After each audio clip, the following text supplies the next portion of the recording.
Hey everybody, welcome to Pop Culture Philosophers. I'm Rockin Robbie Billups, and it's time for the weekly pop culture wrap-up.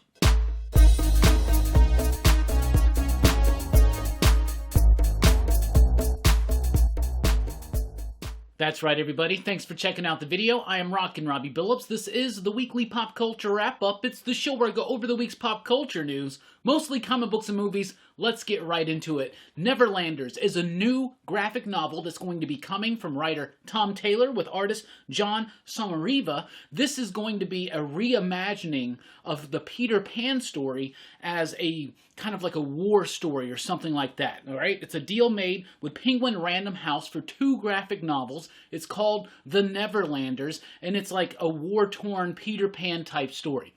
Sounds pretty interesting to me. I like these new fun takes on classic stories, these reimaginings, and Tom Taylor's been doing amazing work, so I'm excited to see what's going to happen when this one starts releasing, probably next year. Speaking of next year, The Eternals has been postponed. That's right, the comic book, not the movie. The movie's already been postponed, but the comic book that was supposed to come out in November by Kieran Gillen, Assad Ribic, has been postponed to January 2021, obviously to align it more up there with the Eternals movie, which is coming out like November of next year. Maybe they can have the first trade paperback out by then, but it also gives the creators a little bit more lead time, and that would be cool, especially if it means that we get less fill-in artists for that one. Doctor Strange, that's right, he's going to be in Spider-Man 3. Benedict Cumberbatch was cast in Spider-Man 3, the Sony film.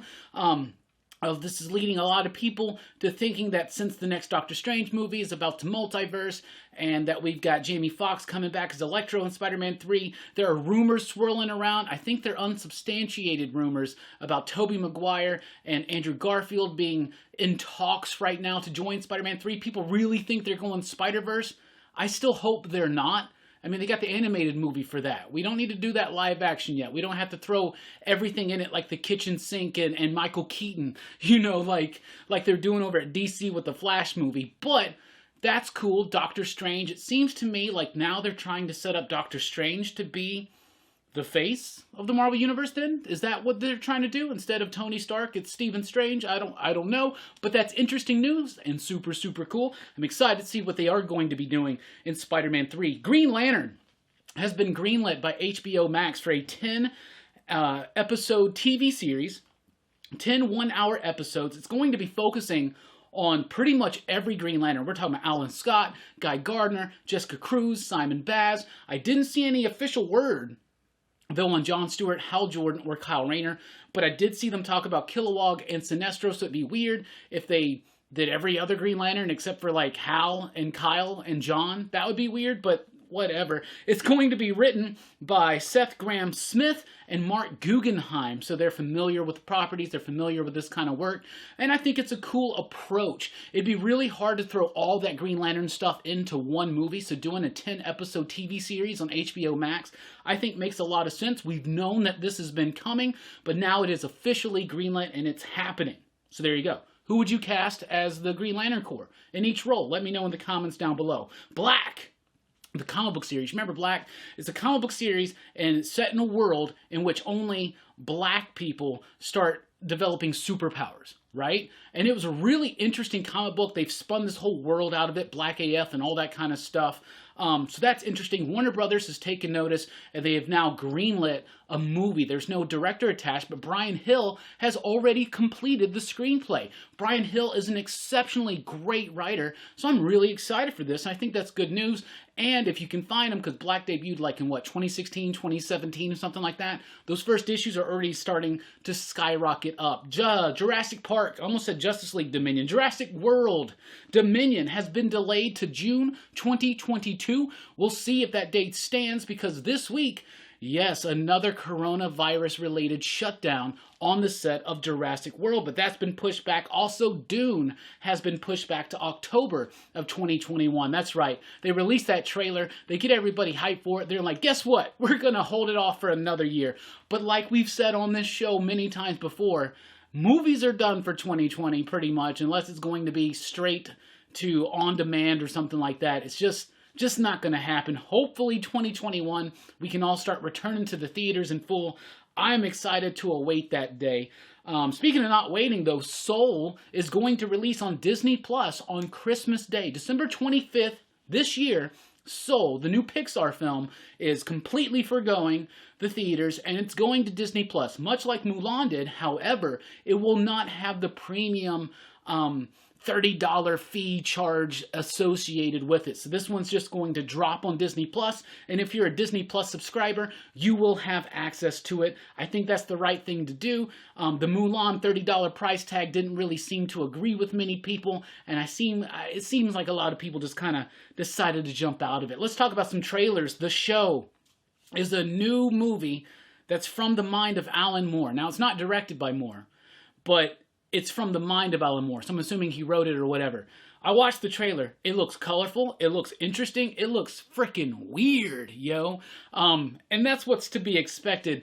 I remember back in the day, in the early 2000s, I saw in Previews catalog that there was some CDs by Alan Moore, and I checked it out, and it was musical stuff with like spoken word by Alan Moore, and it was freaking weird. This seems to almost have that same type of vibe, but very colorful and visually pleasing. At least the trailer was. So I'm excited to check it out. I would encourage you to check out the trailer for Alan Moore's The Show, and let me know what you think. Mank is a trailer that I watched. It's a David Fincher film. It's going to be debuting on Netflix. It's about the making of Citizen Kane. It's got Gary Oldman in it.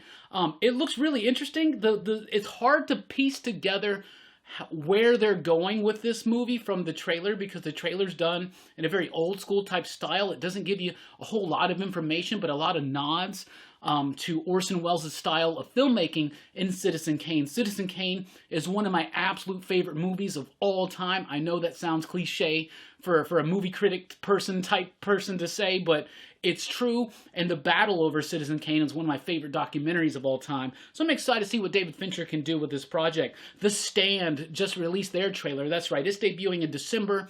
It's going to be a TV series, a mini-series, just like it was before, on CBS All Access. It's got an all-star cast. James Marsden. What's her name? Oh my goodness, why can't I? What's her name? Whoopi Goldberg. Holy crap. The stuff that you forget. You're like, I don't have to write down Whoopi Goldberg. We all know who that is. Also, you got one of the Skarsgårds or whatever, the dude from True Blood's playing Randall Flagg, and it looks intense. It looks cool. It looks like The Stand, and I'm excited to see it again because I love that Stand miniseries from the 90s, but it's very hokey after the first episode, so I'm excited to see what they do with this one. And I watched the trailer for the West Wing reunion. Y'all, I was a huge West Wing fan back in the 90s. I recently rewatched it like several years ago. I think it's time for a rewatch because as soon as I saw this trailer, which is just the cast reuniting on stage and performing one of the most popular episodes, it seems that's what they're doing. They're just redoing one of the episodes, but now, as soon as I saw the cast returning, as soon as I heard the music, y'all, I want the West Wing back. Come on, Aaron Sorkin. I know you're busy. I know you got other things to do. Let's just do a West Wing reboot. Come on, let's do it. I'm down for it. Or maybe I should just rewatch it. The West Wing was one of my favorite shows. I would vote for Martin Sheen for president any day. And I love this trailer. I thought it was great. And if you're a fan of the West Wing, I highly encourage you to check it out. That's going to be on HBOMax. So that's what we got for you this week. What's coming up here at PCP? Well, Sunday night, the return of Rockin Robbie Live. That's right. After a week off, I'm back fresh-faced and ready to tackle a Rockin Robbie Live. We'll be doing some fun stuff, Horror Fest related, top fives, talking about the news of the week, upcoming comic books, looking at our favorite comic books of last week, all that stuff. Rockin Robbie Live, Sunday night, 7 p.m. Central Time. Monday night, 8 p.m. Central Time, we're going to be doing a live movie commentary for The Mummy's Ghost. That's right, Mummy Monday continues on Monday. Tuesday night, the weekly comic book review will be late Tuesday night, early Wednesday morning. The top 10 comic books of the week on Thursday morning. And then on Friday night, that's right, it's time for another Horror Fest franchise review.